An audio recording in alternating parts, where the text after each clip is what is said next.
Hey guys, Lisa here. I'm hungry, so let's get cooking. First, let's take care of the sliding board. Grab this cloth.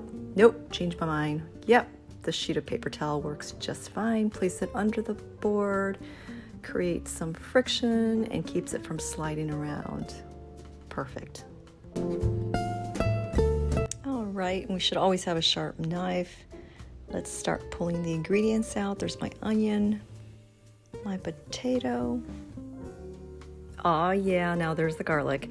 Now culturally I'm influenced being half Mexican and half Korean, so I use it in practically everything I make. Besides that, it tastes so good.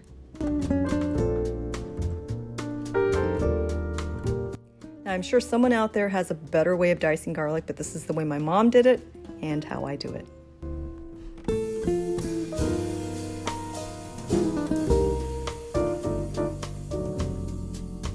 Ahora sí, here's a better angle.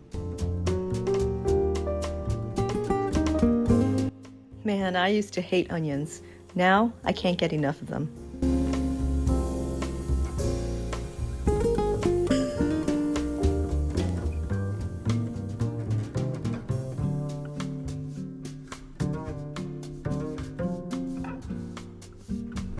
And now the meat for this dish.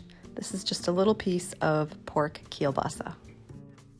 This reminds me of when I used to get some really good kielbasa at Hapanowitz Meat Market in New York Mills, New York. And now for a starchy staple, the potato, which was actually cultivated or domesticated in South America first. In fact, I learned through one of my anthropology classes that the wild potato is actually poisonous. I can't imagine being the person who realized that.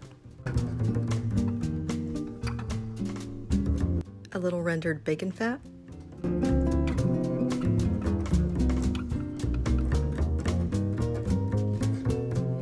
I love how sauteed onions sizzle and smell. I just can't believe I used to hate them.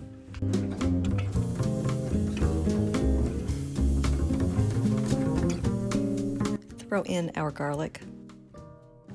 I always find cooking is so much easier than baking because with cooking you can make so many mistakes and still come out with a great dish. It's that forgiving. But cooking is also very much about timing. On that note, don't throw your garlic in too soon because it will burn.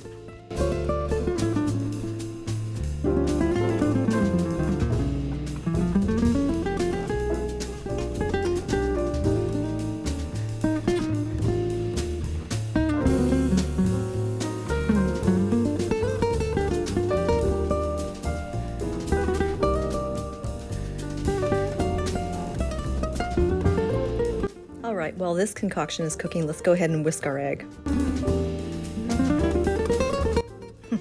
I know I'm going to raise a lot of brows on this one, but I like to add a little evaporated milk to my eggs.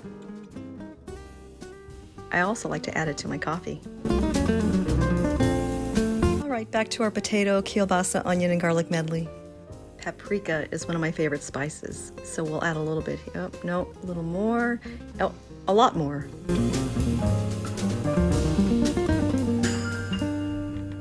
Sprinkle black pepper. Don't bother adding salt. This commercial kielbasa is salty enough.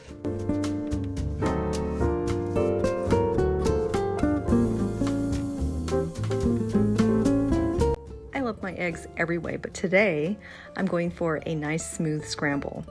I already preheated my pan on a low to medium heat. I don't mind burning bridges, but I don't want to burn my butter. I find the trick here to a nice, creamy, smooth egg scramble is to cook your egg on a low to medium heat.